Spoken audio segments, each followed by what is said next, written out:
Good morning students. मैं आपका Hindi teacher LN. विश्वे। तो आज 6 क्लास का हिंदी का 9 चैप्टर पढ़ेंगे। जैसा कि देखिए 15 अगस्त निकल चुका है।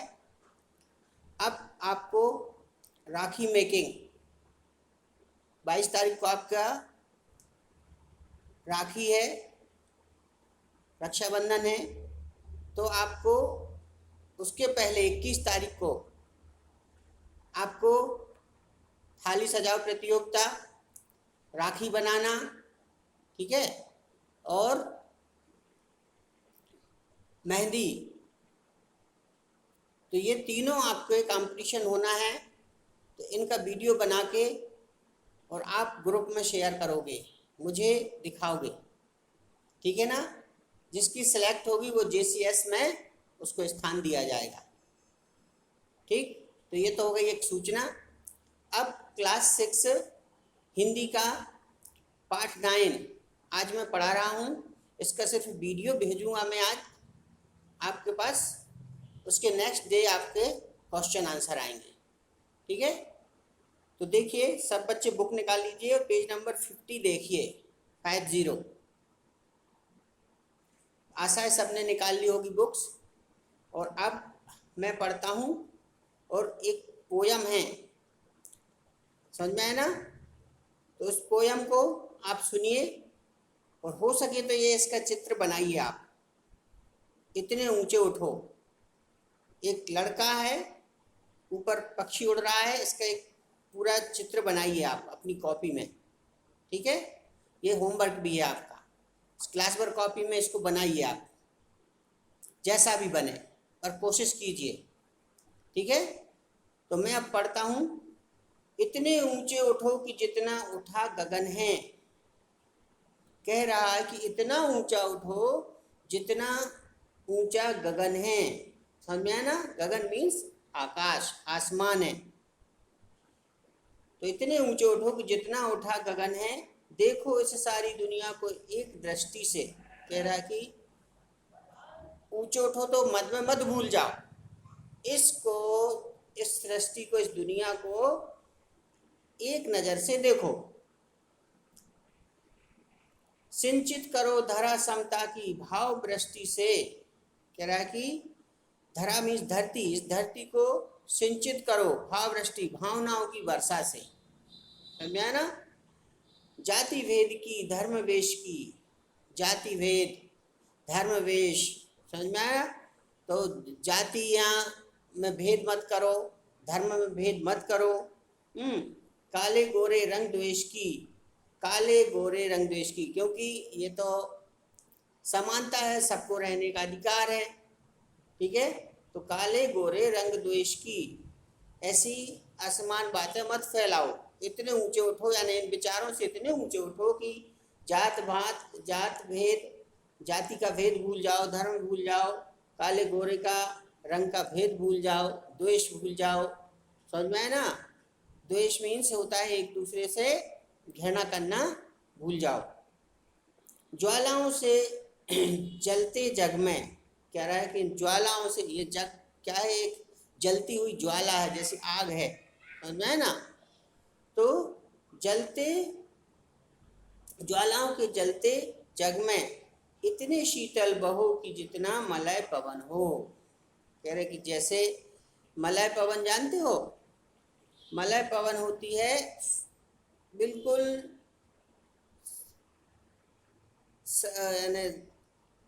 ठंडी ठंडी धीमी धीमी हवा, बहने वाली हवा मलय पवन कहलाती है, ठीक है।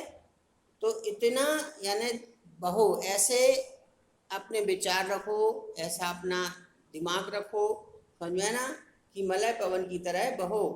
लो अतीत से उतना ही जितना पोषक है। कह रहा है कि अतीत यानी जो अपना बीत चुका है और जो आने वाला है, तो उससे इतना ही लो जितना अपना पालन पोषण हो सके। जीर्ण शीर्ण का मोह मृत्यु का ही घोतक है। जीर्ण शीर्ण अवस्था अगर आप करते करते जीर्ण शीर्ण अवस्था होती तो मृत्यु का घोतक है, यानी फिर मृत्यु आपकी निकट है। शरीर जीर्ण शीर्ण हो जाता है तो मृत्यु निकट है फिर, तो तोड़ो बंधन रुको रुके न चिंतन, गति जीवन का सत्य सत्य चिरंतन। कह रहे बंधन तोड़ो, चिंतन को तोड़ो, रुके न चिंतन, चिंतन को ऐसा करो अलग करो, रुके नहीं अपने में अपन में, गति जीवन का सत्य चिरंतन। ठीक है ना, बहुत दिनों से चला चला आता रहने वाला पुरातन। ऐसा एक बार कई बार होता है कि कोई आदमी उसी उसी में घुटता हुआ चला जाता है, कोई ऐसी बात उसको लग जाती है कि वह उसी में घुटता रहता है, तो उसको तोड़ो। धारा के शाश्वत प्रभाव में इतने गतिमय बनो कि जितना परिवर्तन है। यानी देखो इस जग को कैसा परिवर्तन हो रहा है, तो वैसे बनो। चाह रहे हम इस धरती को स्वर्ग बनाना, कह रहा है कि इस धरती को हम चाह रहे हैं स्वर्ग बनाना। अमर कहीं है सॉरी अगर कहीं है स्वर्ग उसे धरती पर लाना।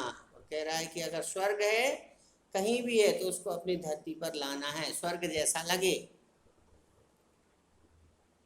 सूरज चांद चांदनी तारे, कह रहा है सूरज चांद चांदनी तारे सब है प्रतिपल साथ हमारे। ये सब हमारे साथ है, प्रतिपल हर क्षण हमारे साथ हैं, सब है प्रतिपल साथ हमारे। दो कुरूप को रूप सलोना, कह रहा है कि दो कुरूप, कुरूप मीन्स होता है बदसूरत, तो उसको सलोना रूप दो कि भाई तुम तो बहुत अच्छे हो, ठीक है ना। अगर लंगड़े से लंगड़ा कहोगे तो वो मारेगा या गाली देगा, तो कुरूप को कुरूप मत बोलो, उसको अच्छा कहो। इतने सुंदर बनो कि जितना आकर्षण है, ठीक है ना। कह रहा है कि इतने सुंदर बनो, इतने अच्छे बनो अंदर से जितना आकर्षण, आकर्षण मीन्स होता है चाव, दूसरे अपनी ओर आपको बुलाएं, आपकी बातें सुने, ऐसा बनो।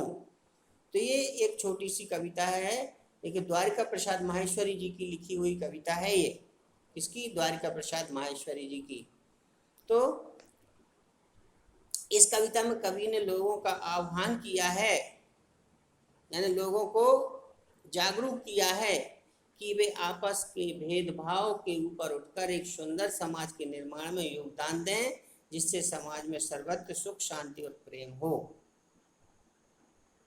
एक बार फिर पढ़ूं, देखो इस कविता में कवि ने लोगों का आह्वान किया है, यानी जागृत किया है कि वे आपस के भेदभाव के ऊपर उठकर एक सुंदर समाज के निर्माण में योगदान दें, जिससे समाज में सर्वत्र सुख शांति और प्रेम हो।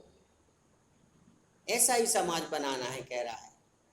तो ये छोटी सी पोयम थी, तो मैंने आपको पढ़ाई, ठीक है ना। तो इसमें आपको फिर क्या करना है, ये चित्र बनाना है। मैं एक बार फिर पुनः दोहरा रहा हूँ, ये चित्र बनाना है। हो सके तो ये पोयम भी लिख लेना, ठीक है। एक पेज में पोयम लिख लेना, दूसरे पेज में आप इस चित्र बना लेना, CW कॉपी में, HW नहीं CW कॉपी में। उसके बाद नेक्स्ट डे आपको इसके क्वेश्चन आंसर मिलेंगे, शब्दार्थ मिलेंगे, पूरा अभ्यास मिलेगा, ठीक है। तो इतना आपको करके रखना है और हमको चेक कराना है। तो ये सब आपको करना ही है, और जो भी डाउट है आप हमसे क्लियर कर लिया करें, ठीक।